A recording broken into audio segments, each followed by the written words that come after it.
Good evening.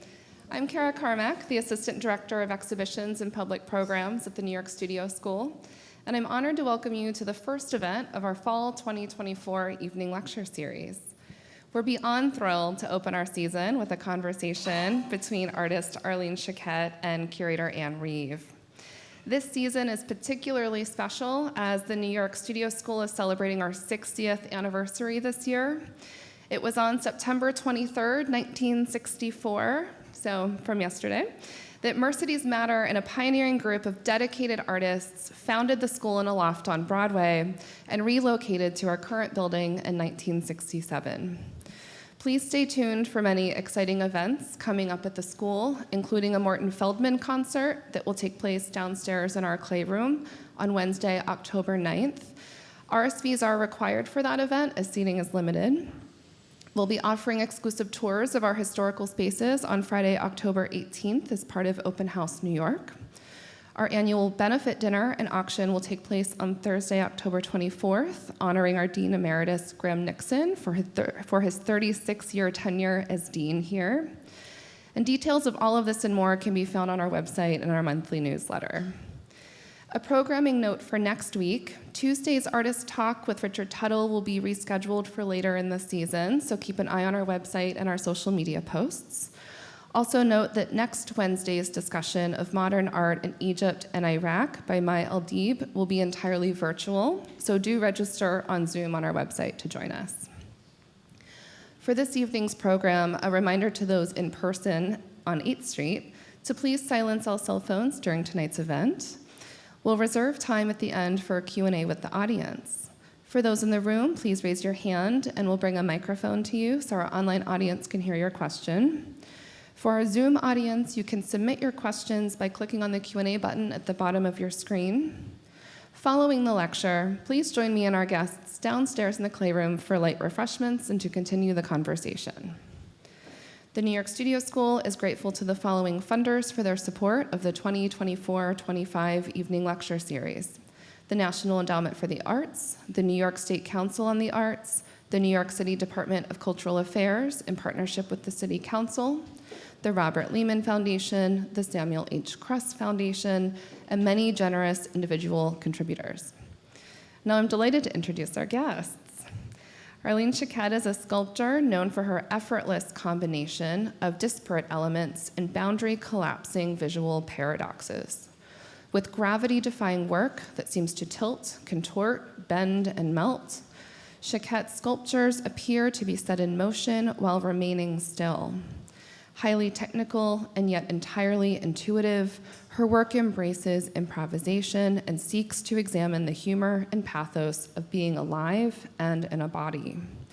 Her latest solo exhibition, Girl Group, is on view through November at Storm King Art Center.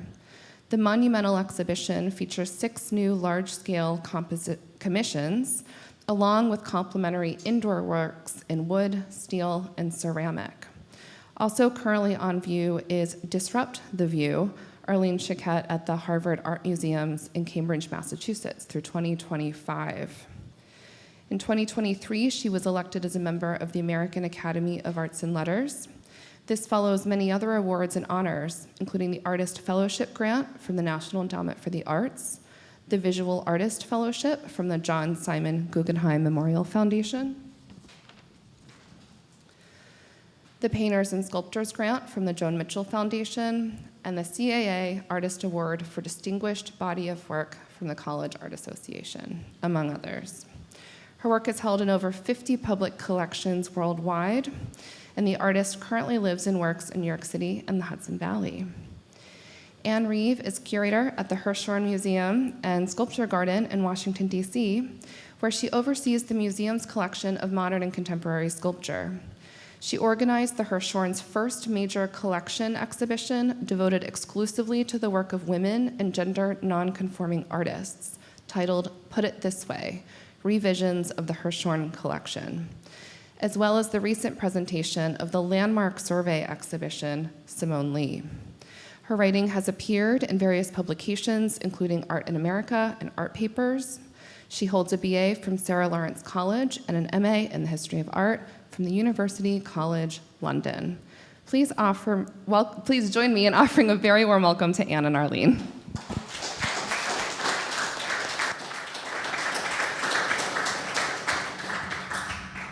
Can everyone hear me? Ooh, okay. Yeah. Can you still hear me? Okay. Well, thank you, Kara. Thank you to all of you for being here. Thanks to the New York Studio School for hosting us, and thank you especially to Arlene for the kind invitation. I am very, very happy always to pick up the phone when Arlene calls, and I am lucky enough to have been talking with Arlene for a few years now. And I thought I would share a little bit about how she and I know one another and how our conversation has evolved up to this point, and then we will get into the real star of the evening, another conversation. So Arlene and I first met at the beginning of the pandemic, the very, very early shaky days of 2020, when the Hirshhorn had asked us both to do a virtual Zoom talk when museums were trying to understand how we could program in a non-actual space, or in a virtual space, which is its own kind of actual space, I guess. And I don't know, I mean, when I think back on that time, there was a quality to a lot of the conversations that I entered into. I think this sort of shared feeling of uneasiness or of just being destabilized created what was for me actually quite welcome, which was an accelerated sort of intimacy with people that I was meeting and speaking to, and I think that happened especially with you, with Arlene, and so we just started talking to one another. Just maybe for comfort, we started scheduling these Zoom calls relatively, with regularity, where we would talk about life and angst and sculpture and making, and that fed me, I think, as a person and as a curator during that time, and it also then has brought all of these wonderful things to the fore. So that became a conversation about bringing a work of Arlene's into the Hirshhorn's collection, which was then put on view in the exhibition, Put It This Way, that Kara mentioned. And then more recently, an especially exciting phone call for me, or text, I think, in this case, Arlene invited me to contribute an essay to the catalog that was being prepared for her Storm King exhibition, which is on view now in the Hudson Valley, and you're seeing images, primarily images from that show, scrolling behind us, and they'll just be scrolling as we're speaking tonight. And if you have not had a chance to get up to Storm King and see the show, I hope you will. It's up through November, and the catalog is not out yet. But what? October. Oh, October, even better.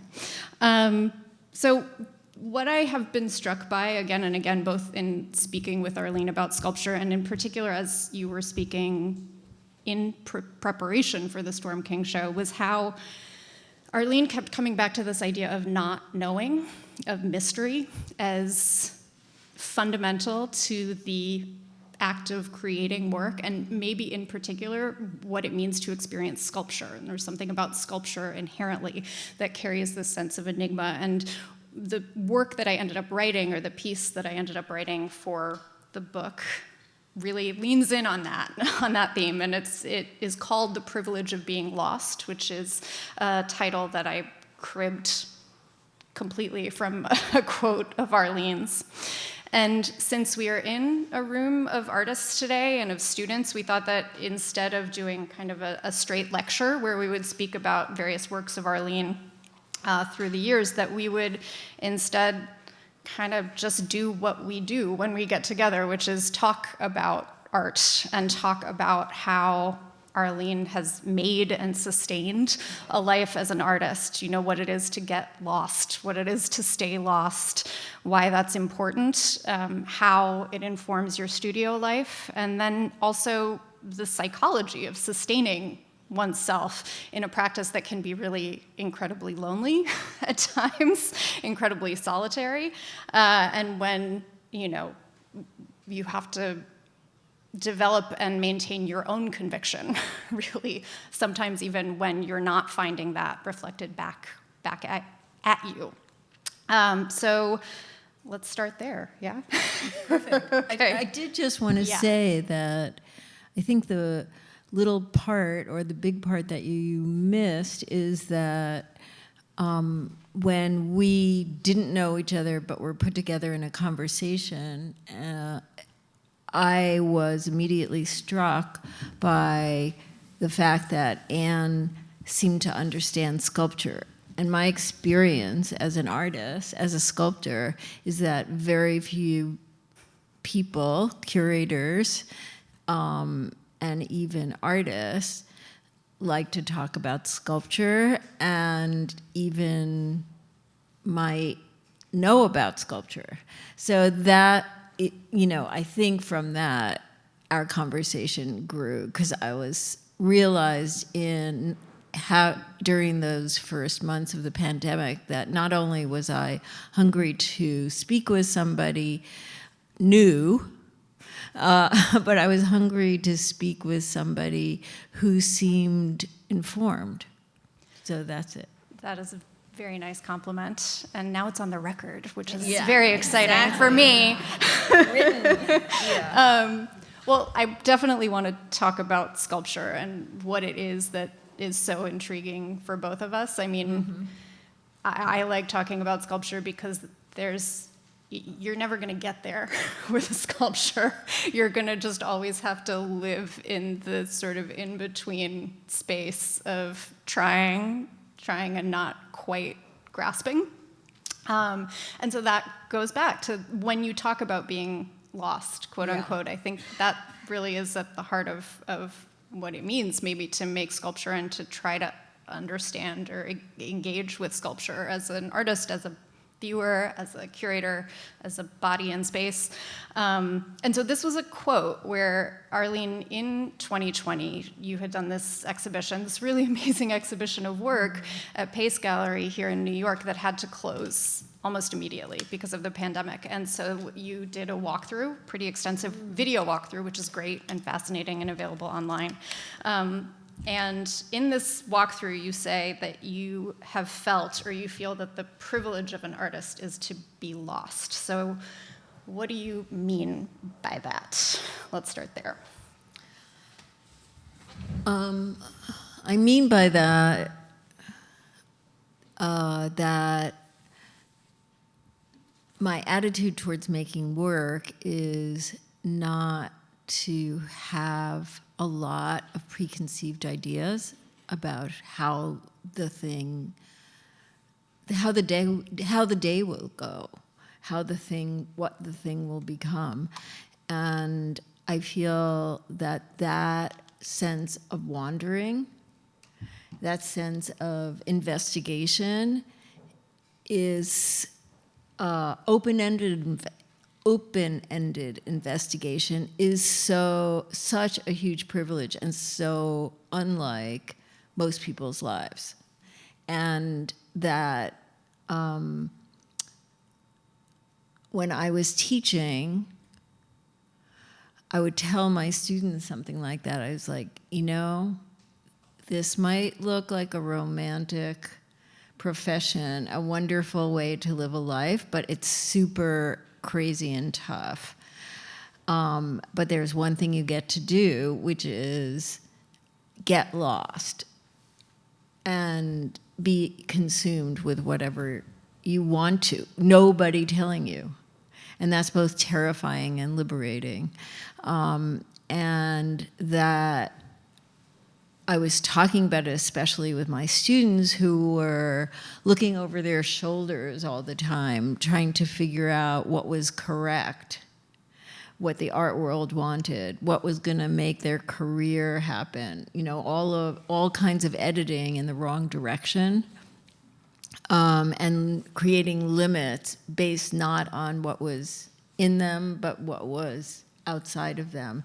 And so then I realized that was, in fact, the thing I liked the most about being in the studio, was going in, and sometimes it means dragging myself in, but going in and knowing that I'm going to discover something.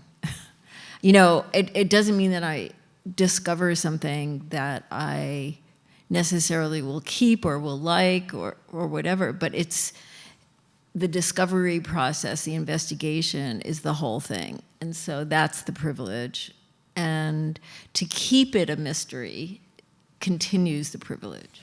So maybe you could talk about how your studio is set up, just the sort of daily practice of studio life and what the parameters are that you set in place so that you can try to keep yourself in, from knowing too much, I guess, from having an idea that you know, that you haven't, and simply executing according to plan.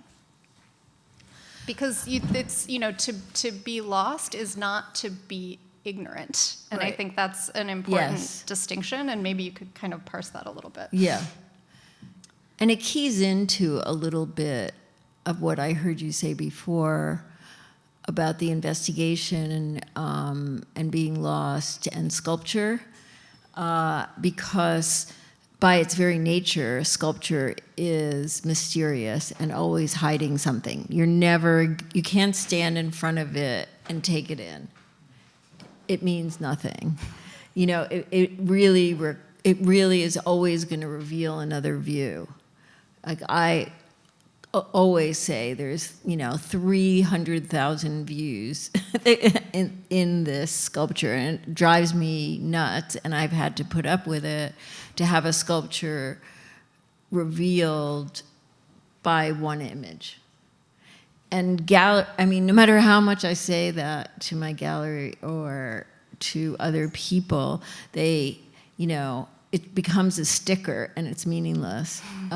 So there's that. Yeah. So sculpture in particular requires that one be loose physically within a space, so that my space is set up so that I have enough room, and this is a privilege, to work on 5 or 6 pieces at the same time, always. And that's at least that.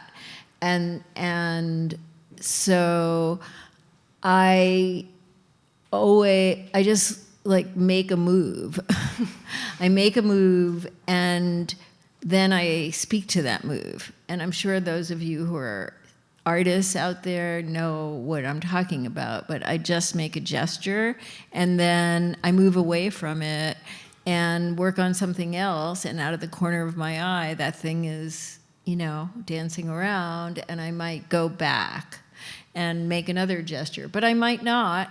And I speak to 5 or 6 of these pieces almost every day that I'm in the studio.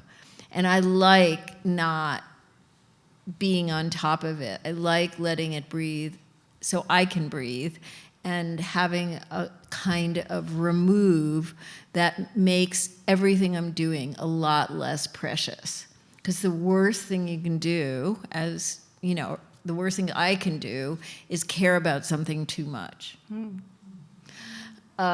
Say more about that. Yeah, as soon as I find myself caring about something too much, I cover it up and don't revisit it for a few days, because that's the hole. That's the hole that makes people do the same thing over and over again. That's where, as an artist who's made art for a long time, I know I can make something winning. Mm-hmm. That's just the fact of it. And it's a little embarrassing or preposterous to say that, but I do, and I think a lot of people do, and that's the safe place, and I don't want to be in the safe place. Yeah. Did you always feel that way? Or No. when did you first start feeling that conviction? Well, I did commit myself to a certain point of view in the studio about 1997, 96, where I had some personal loss, and I had been very aware of Eastern philosophies in my life, but my best friend from school died relatively suddenly, and then, but not so sudden, so that I watched her being a young person, becoming an old person in the course of 6 months. And it was entirely traumatic. My kids were babies, and so I felt like I had the whole arc of life in front of me. And I woke up one day, and before I opened my eyes, I had the first real understanding of how I was going to die, or that I was going to die. And I know we all talk about that as if it's a fact, or we don't talk about it because it's a fact. I, right then, decided, I threw out enormous amounts of work. I decided I had to change how I was behaving in the studio, and I had to let it rip, because what the hell was I waiting for? Wait, what had you been doing before that you I don't jettisoned? know. And like, what was reestablished? I had been making little paintings. I had been making some large sculptures. I was just like recovering from being pregnant, and I was, I don't know, relatively unmoored in terms of, I felt it was insignificant what I was doing, and that if it was going to be insignificant, I might as well, what was I holding back? That I had also some kind of image, like I'm in a classroom, because I felt like this was me, and I always knew it was me. I know the answer to the question, but I'm not raising my hand. So I knew, that I was not giving it my all. I should say I was teaching this whole time. So maybe that is a lot of references. So I felt I loved teaching. I started teaching, my last semester of school, I was hired to teach there. And so that was, oh, you're an acknowledged, good student. So now you can pass. And I spent all years, loving teaching, and I still love that. But I felt like I was hiding behind that. That was one of the ways I chose to not let it rip, because, how many things could you do? You could have kids, you could then have, a teaching career, and then at night I would go to the studio. And so I was legitimately exhausted, so I totally changed materials. And well, so talk about that. So in retrospect, when you think about that shift or that sea change, what was, like, when you say you let it rip, how did that manifest? What did that look like? It looked like I decided to work completely in the present with whatever time I had. I didn't want to hear, like, everybody was complaining about not having time, and then I had experienced time, sucked out of lives. Life, yeah. Yeah, and so I was like, there is enough time, there is now. And so I'm going to only deal in my studio with what is now. And so I worked with plaster, which is a material I love, plaster without an armature, just like glop, slop, like a complete slop. I made, in the sense that you had to be facile and fast before it hardens, right? Okay. And it was just a crazy, messy, and then heat would come up, then it would rise. It was like a ritual. It was a performance for myself. It was really active and exciting, and I couldn't possibly think of anything what was happening, because a lot was happening, and usually I had a short amount of time. So I said, okay, I'm going to make things I have like 2.5 hours. I'm going to make something in 2.5 hours, and whatever it is, that's it. And I would put it down, and the next time I came in, I had a blank slate. Wow.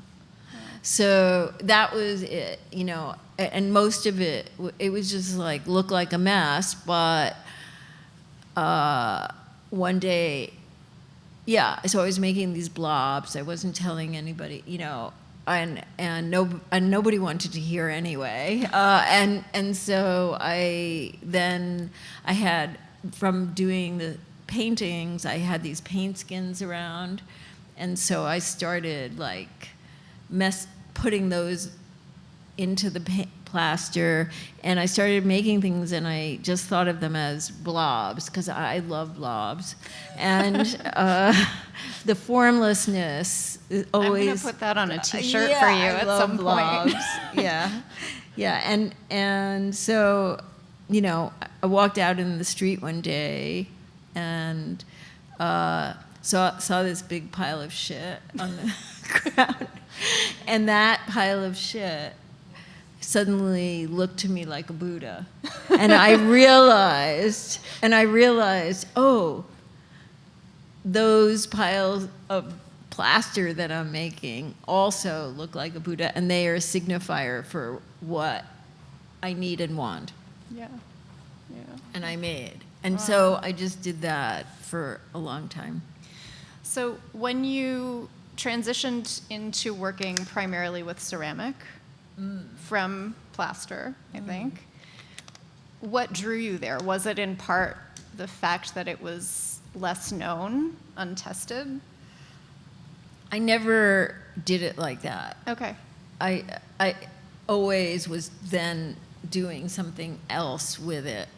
So I also, in 1997, because I was making these blobby things. Maybe it was earlier. It was like 1996 or 5, and the people from Dieudonné Paper Mill saw it and said, "Oh, we're going to give you a grant to come work with our blobby stuff, wet paper." And so and because you can make, instead of the paint skins for putting color, you're going to make paper and use that. And I thought, yeah, give me the grant. There's no way I'm using the paper like that. And so I did. Yeah. I went in there and I just enlarged the vocabulary related to the stupa. The Buddha, the stupa is an architectural manifestation of the Buddha. So I just leaned into the whole thing, and it's a real place, but it's a symbol of a real place, and it's a place to go into. I just spent a lot of time in the library looking at ancient things, but we don't have to talk about that. Of manuscripts that describe what a mandala and a stupa together really are. I feel like now I have lots of questions that can go in any different direction. Or we can just drop that whole thing. No. But I was making, so I made paper, and then I worked in glass because I was teaching somewhere, Right. and they were blowing glass, and I just loved the way people were moving around in concert with one another. Like it was some mysterious. I didn't care what they were making. I just loved the whole dance of it, and the wetness, and they were just constantly saying, "Breathe, breathe," and I thought, Yeah. Well, that idea of moving, I mean, Yeah. we keep coming back to it, the way Yeah. that you move in the studio, the way that you were appreciating that movement, and even the way that, as you were describing, you can only, in some measure, in some manner, experience sculpture as a moving body. Yeah. You can't I think it you can't be stationary and get it, right? There's no Yep. frontal experience of sculpture. You have to move. You have to walk around it. Yeah. And I mean, Cecily Brown talks about quality, or what she thinks of when she looks at a Willem de Kooning painting, which is like, you know, that feeling when you're in a train and you're moving at hundreds of miles an hour, 100 miles an hour, and you look out the window and it's a blurred landscape and you think it's static, right? But really what your brain is doing is piecing together a mirage of an image that's based upon this like litany of space that you've been passing by, right? And when I walk around sculpture, when I walk around your sculpture, with all of its crevices and holes and slumps and sludges and glazes and textures, right? Like that's the experience I have. Around every corner, there's something I'm glimpsing, but I'm also losing something immediately as I'm continuing to move around it and experience it. So, well, I want to get back to how you did come to ceramic and what ceramic offered you at the moment that it became a more primary medium for you. I had dipped my hand into ceramics like 5 or 6 times, dropped it, you know, like it was around, and all of the materials that seem so different are really all the same. Because once you know how to work in one material, it's really not a heavy lift. And I have curiosities about process and the qualities of materials. So I've worked in almost everything. I've cast literally there are many things in between and around that you don't know about. Yeah. And so, and they all go to somewhere. So the glass, I was mostly into the process, but then when I got deeper into it, I was invited to go to Pilchuck, which is a glass place in Washington State that is like the Garden of Eden, and I got to be queen for a day for 2 weeks, and where they gave me, you know, all kinds of assistants and all that kind of stuff. And by the time I was done, I realized I was just addicted to I was sort of done with that because it was too complicated. It involved too much moving, like I couldn't just have my hands in it and get something done. I had to arrange a whole category of people and places, and it was just too much for me. So I was like, back to the hands, back to what I can do in the privacy of my own studio. And so that's really what that was about. Yeah. And then, you know, all of these things are woven into life. So I feel like that's the other thing. It's not like I'm alone in the studio. I'm alone with my life. And my life, you know, is like everybody's life, much more a story, much more complicated. So I have, you know, every time I'm saying these words, but I'm seeing, oh yeah, that's what was happening then. So part of it is what is happening. I think more so if you're a sculptor than a painter, where you can, you know, it's a more contained situation in terms of studio life, but I could just see, oh no, I don't have time for that kind of process, but I do have time for this kind of process. And in my body, I need to be touching something soft.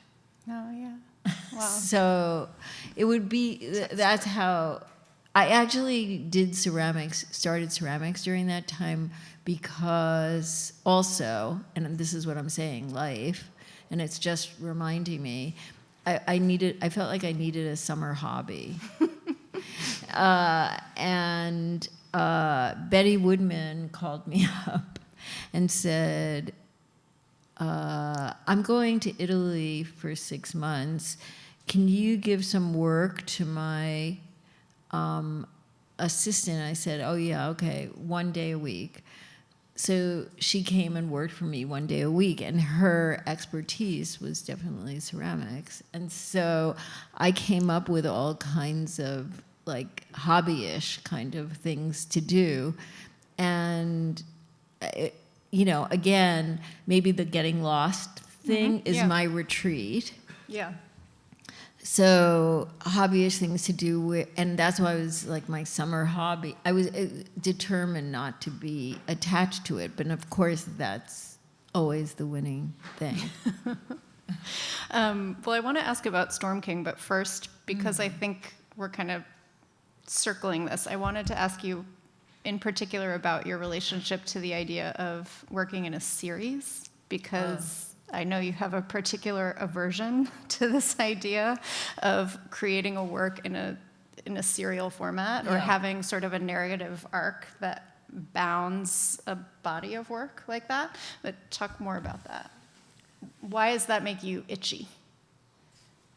It makes me itchy because it is really a desire that is oriented towards the market. So the market absolutely wants you to do one thing, and not just one thing big, but that thing as many times as you're willing to do it. And so it goes back to my feeling like if you do that, what are you gaining and what are you losing? To answer to the market, you know that that's a losing proposition. There is no mastery of the market. And you give up so much if you decide to try to win at that. And so that's the same thing. Like, just try not to. Of course, try not to do that, and try, like, I had a pretty hard line, like, I just watched it for so long. People have it wanting to get one sentence out of me that they could repeat over and over and over again to a collector, so the collector could repeat it to the next person. That would explain everything. And it actually Curators didn't. love that too. Yeah, I know. It actually didn't mean that it had to explain anything. Yeah. It just mean the artist said this. Yeah. So it's true. Yeah. And it just felt like, oh, that's not a good idea. And I prefer to have the work actually be bigger than an idea. And I definitely don't want it to have a punchline. So don't put me in that corner. And so the series is the companion to that.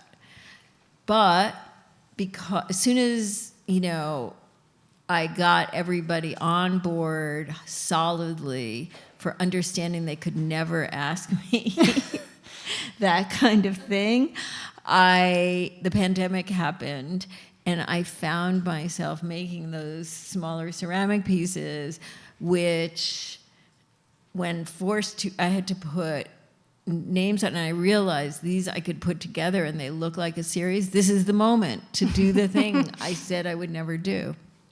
That's its own kind of test case, it right? is. It is. Like, as soon as you say you're not. Yeah.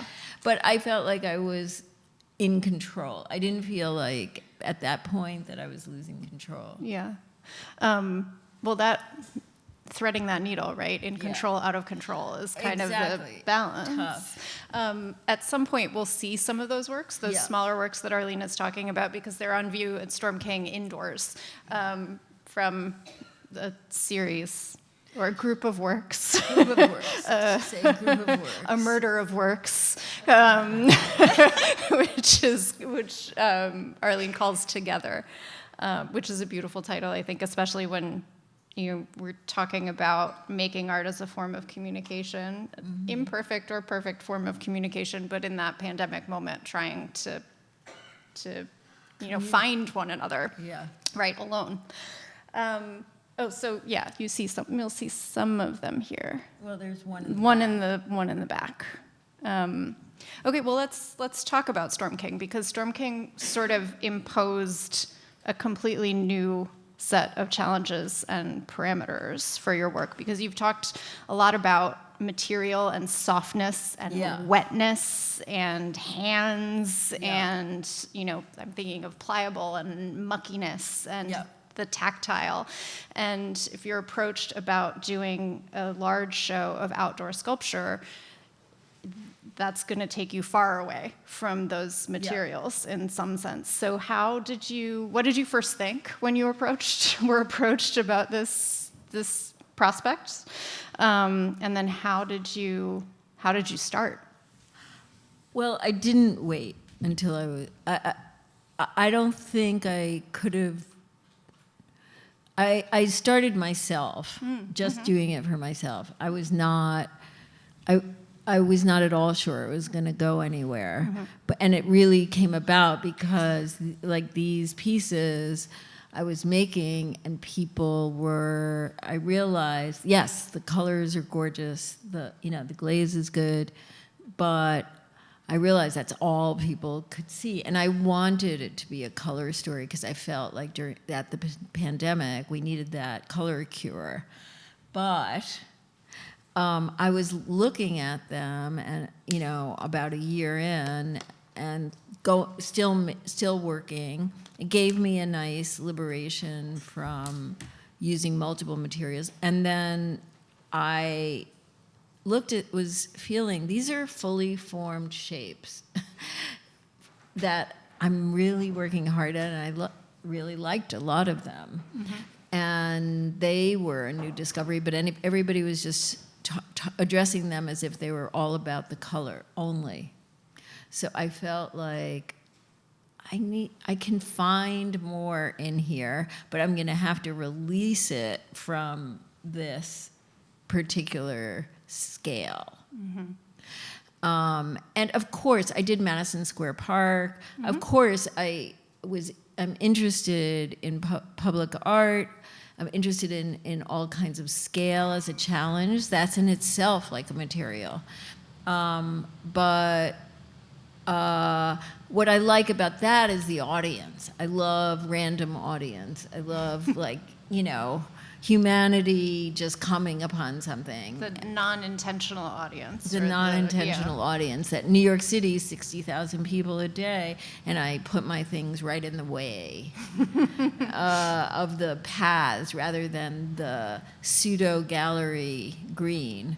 So I was interested in all that, but I didn't know how to do it. And so many people for years had said to me,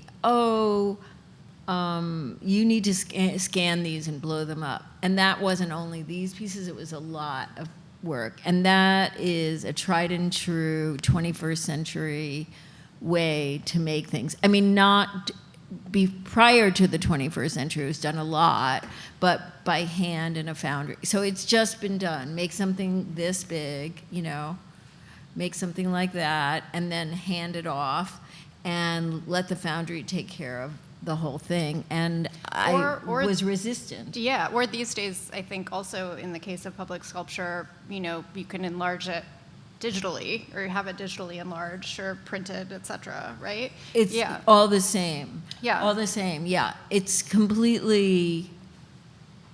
really without hand. Yeah, and that was the first thing I remember you saying to me about Storm King at the early days, I think, when you were working on it, was, I'm not going to take something small and blow it up. Yeah. And so I said, that's great, but what are you going to do? Right. How? Yeah. Yeah, and I didn't quite know, but I'd been working with metal for a long time as part of these other constructions, and living upstate, and I know a lot of workers, and I knew that who were very skilled but had never even thought to make art, and the foundries were all specialized in making art. And so that was the other thing that rubbed me the wrong way, that I could that the melt together I wanted to show all the edges of the forms. I wanted to also just make something new, something I didn't know from those clay things. So I didn't want to reproduce them at a larger scale. They would have looked different, but they would have looked a lot the same. So I learned how to use just enough, and believe me, just enough, computer rendering tools to take a sculpture, that's this big, and look at it and find one part of it, like one line, one curve. It almost didn't matter. It's like just pick something, anything, and just draw it in a computer rendering program, and then let the other thing, the original thing, go away. Leave it in the other room. In fact, some of them, I didn't even have anymore. I just had pictures of them, which is almost better. So I just would do that. I'd let that go away. And so those ceramics were the seed, the germinating seed for then what became an investigation that involved making computer renderings, drawing, going back and forth. I hired somebody to help me do it better. And then I made, from that, analog paper models.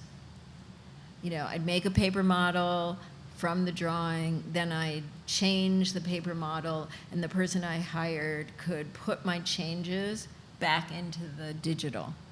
So I went analog, digital, analog, digital, analog, digital, and then it was a new thing. Yeah. And then I trained a couple of steel workers in 3 different fabrication shops how to do it, but I could visit, they were all within 45 minutes, how to work with me, and I would be back and forth working with them, and it was fun. And none of those fabricators were specialized art fabricators? Right. None wow. of them. Yeah. There are a lot of other questions I feel ready to ask. I want to make sure we're okay on time, though. Maybe just one more question, Then we'll open it up. Okay, well, I'll ask more about Storm King then, because I think we've talked a lot about process and sort of the internal life of of making, and of your personal investment and involvement in making. But let's talk about context, because the context of Storm King is a very specific context, and you're not operating ever in a vacuum, right? You're operating with a knowledge of art history, a knowledge of place, an understanding of space, both public and private. So how did you approach the installation of that space in concert with what is, a vast pre-existing installation of artwork by sculptors over the past 100 years, whose work you knew that yours was going to be all of a sudden in a dialogue with? With excitement. It's a gorgeous site, 500 acres in the mountains, beautiful. Lots of other great sculptures from different sculptors, but almost nothing in color. And also almost everything using a kind of planar thing. So I knew I had this, I knew that's why I was invited. When, down the line, Nora came, the curator there came to see what I was doing. She immediately picked up that the process, twofold, that I was definitely going to be using color, and even I didn't know how little color there was. I knew generally, but I didn't really know until I went to install, and I was like, oh my God. so I also wanted to, so citing, I love, love, love installation. I love to do that, and I feel like maybe that's my best talent. One You know, of many. I love placing things. I love moving things around. So I spent a year and a half on a golf cart, and just looking at the whole. They promised me I could install, and I said. And they said, you can have 2 or 3 sculptures, and I was like 6. and then, you know, because I knew I wanted that the installation needed to be about the space in between. Yeah.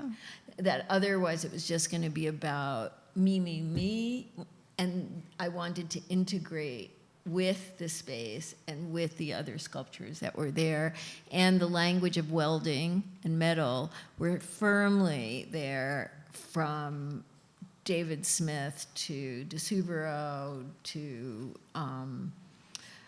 Sarah to, you know, lots of that. And so I felt like, oh, I'm going to go back to that, and instead of trying to go forward to something else. And so from an art I wanted to address what was there in that way. Yeah.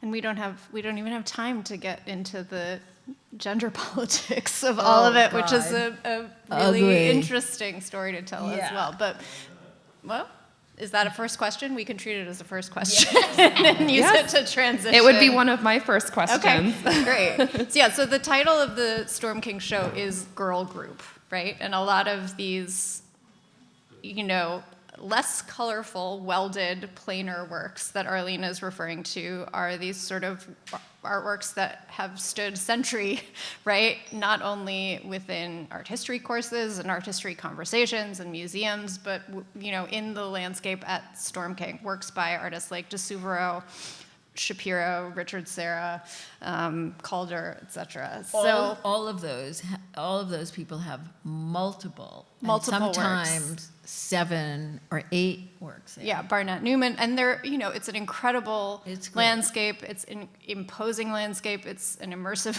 landscape. It is a landscape that at least, you know, makes me feel small and big at the same time. But to put these specific works in that space with that work means something different, and it means something, I think, important. So maybe you could talk about that. Oh God, I don't know. You talk Sum it all up. I don't Well, know. so talk about the you title say. of the show. Okay. Yeah. Well, when I said I was doing something at Storm King, the title is hard one. Everybody assumed I was doing 1 or maybe 2 pieces, just like Storm King initially thought that's what I was doing. And because for temporary shows, that's the way it often went. And definitely people then weren't thinking, oh, show or permanent. They were thinking, most people think of Noguchi or, you know, the Sarah, which takes up a lot of space, and they were like, oh yeah, there's all those DeSuvero, you know, everybody's trying to figure it out.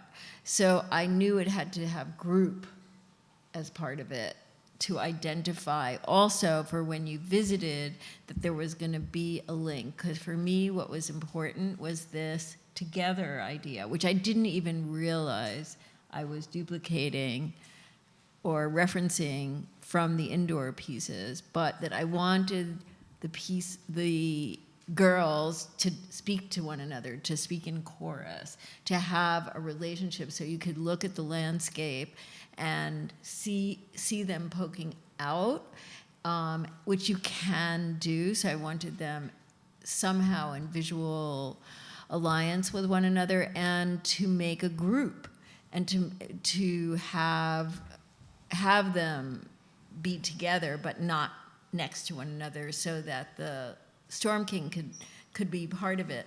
But I knew group, but I didn't know what else. And none of us could, you know, we really chewed on that for a long time. And then, I don't know, One day I was getting my hair cut, and it was like, wait a minute, girl group. It was like such a experience in the salon. You know? It just had this like poppy, joyous feel to it. Yeah. It just popped into my mind. Girl group, and I remember it was like I wrote to, because we had been texting back and forth a million things. I wrote to Nora, I think I have a title, Girl Group. And then I didn't hear anything. And so then we had a meeting Monday afternoon, and I thought, oh, I was already back at the book, you know. I said, so you don't like it? Because it was a little risky for that organization. And she said, oh, no, we all love it. I was like, oh my God, I've been suffering.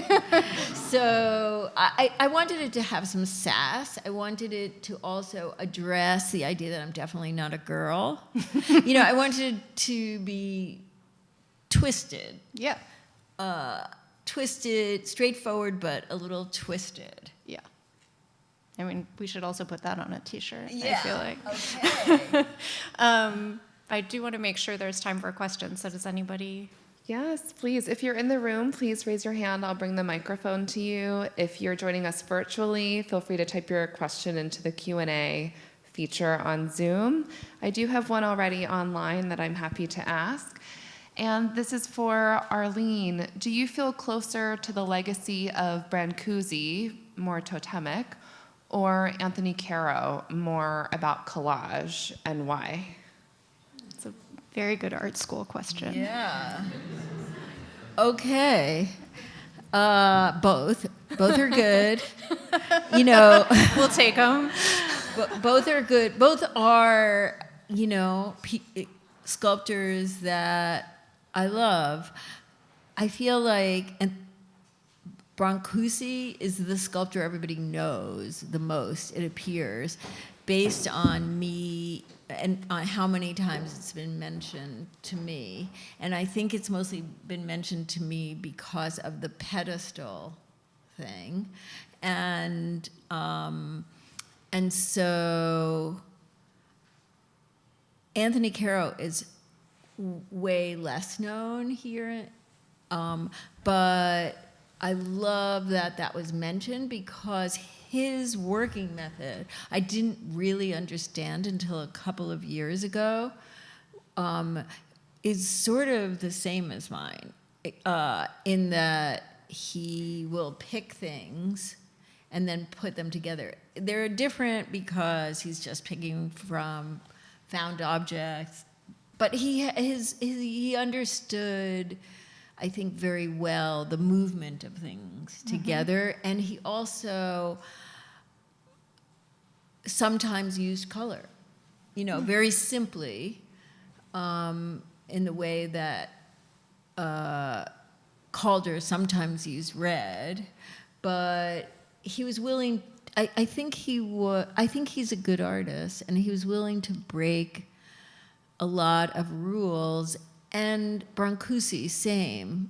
Brancusi got a lot of his inspiration from Cambodian sculpture, but he took it.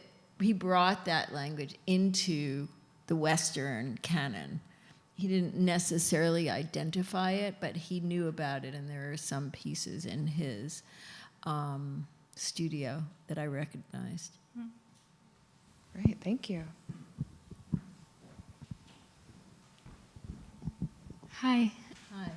I was wondering about color, when and how that comes about in your work. Always. Like while you're working, you know, are you right away working with color, or is it something that comes after? Well, one of the reasons that I also started to work with clay was the issue of color, because in using glaze, when the thing is fired, the color isn't separate from the material. So the piece itself, in a lot of ways, becomes what the surface. And that melding of color into the form is incredibly attractive. But that happens after, very definitely, except sometimes if you color the clay. So, and I do not always understand or think about it. I give myself plenty of time. Practically everything I make takes a really long time. So I give myself plenty of time to ponder the color, and it just has to feel right. And and also in clay, I fire it over and over again, and I often am changing the color constantly because there's a buildup of layers. But with these sculptures, this is art school, so I'm going to tell you my favorite tool came from art school, which is color aid. Color aid, because you know how you have recipe books, and you know what food you want to eat, but you have to, love leafing through cookbooks and seeing things. Color aid is that, like, I'd wake up sometimes and say, what colors are there? I ate those mashed potatoes. Wait, it was like I needed fuel. And so about 10 years ago, I started getting sets of color aid, which are the most beautiful, and they have a certain smell. Their hands silkscreen. And turns out in upstate right near me. But they gave me, there's thousands of colors, and I could just go through them.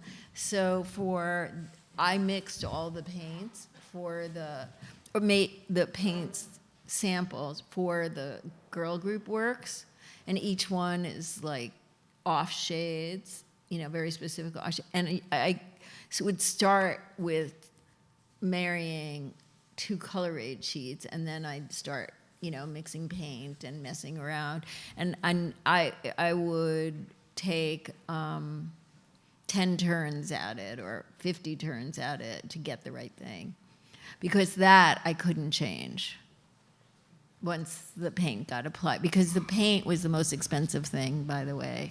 It was really laborious. I had to hire somebody. There's only 3 of this person in the whole country, but I wanted it archival. I wanted it perfect, and it's 12. It's color times 13 Porsches. So it's like that many layers of a system that is on Porsches. Is there another question up here?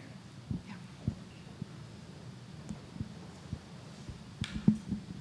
I'm interested in hearing your thoughts about the ways in which, the change in scale changed the work. When I'm looking at these photos, especially the ones that place us inside the sculptures, like that perfect example, I'm trying to imagine how you could account for that movement from a paper maquette. And are there things that help you do that? Are there times when something's been blown up that big and you need to somehow see if you can change it to accommodate that experience? What is that process like? Years. I'm not embarking on making these things before. Well, first of all, it's not a paper model. I probably have, for each piece I made, I probably have at least 100 drawings on the computer and 5 or 6 paper maquettes, models, where I've changed them, I've ripped them apart. They're unrecognizable by the time I finish with them. Then I need to make a good one to give to the fabricator so he knows, what I'm thinking. And then while the thing is fabricating, I am there a lot, and they know when to call me, because there's so they take so long to make them. There is a lot of in-between time where I don't have to be there. And then different fabricators work differently, but I like take a sheet of aluminum and literally hold it up and say, no, we have to switch this, we have to make it right here. And so it was possible. It had some flexibility. And then I had to also yield to the engineering of it. Like, oh yeah, I want this thing to survive. I want this thing to stand. I could figure out how I could make it in a way that would be very safe and engineered properly and still look crazy, yeah. Still look alive. So I don't know if that answers your question, but it was, it didn't happen overnight. It just happened slowly, one step in front of the other. We'll end on, I know we all have many more questions for you, which hopefully we can enjoy in the reception downstairs, but I do have one more question for you from our online audience. It got asked twice, so I feel like there's a lot of demand for an answer on this one. And they're asking if you would talk about the exhibition you had at the Frick, in which your work was displayed with 18th century porcelains, the way that the plates, for example, were displayed on armatures that turned them into reliefs. What was your intention? My intention, I had worked for 2 years on and off at the Meissen porcelain factory. So when we're maybe the next slideshow I put together will have those things and then these things, really small. So scale is interesting. That small scale is really interesting as well. And working in a place, I was literally the first person that they'd ever let play in there. And so there was a big collection of existing Meissen porcelain that was going to come to the Frick, and they invited me because I had done a show at the RISD Museum and also at the ICA Boston with some of those. So the curator went, or several curators went and were told, oh, this might be a good idea. And so I was excited about that because I got to design all of the furniture, the wallpaper, everything. It was a really wonderful adventure. And then go into the vaults where all these precious things are. I mean, it was really like a dream come true. And there was no changing. There were mounts made for every single piece. So I worked with models in that way because I had to say that is going there on the wall and it needs to be attached in this way. And then they would make the thing. There was no going back. That was scarier than doing these. So, but it was similar. That's when I started to use computer tools more. So each adventure requires different ways of working. And now that that question was asked, I realized, oh yeah, in order to do that thing, I started out just doing like paper models, and then the things were too small. I had to yield to the computer, so I learned enough tools to set that whole thing up in using, InDesign, like lots of computer programs that don't even exist anymore. Well, thank you so much, Arlene, Ann. This was such a wonderful way to kick off the season. Okay.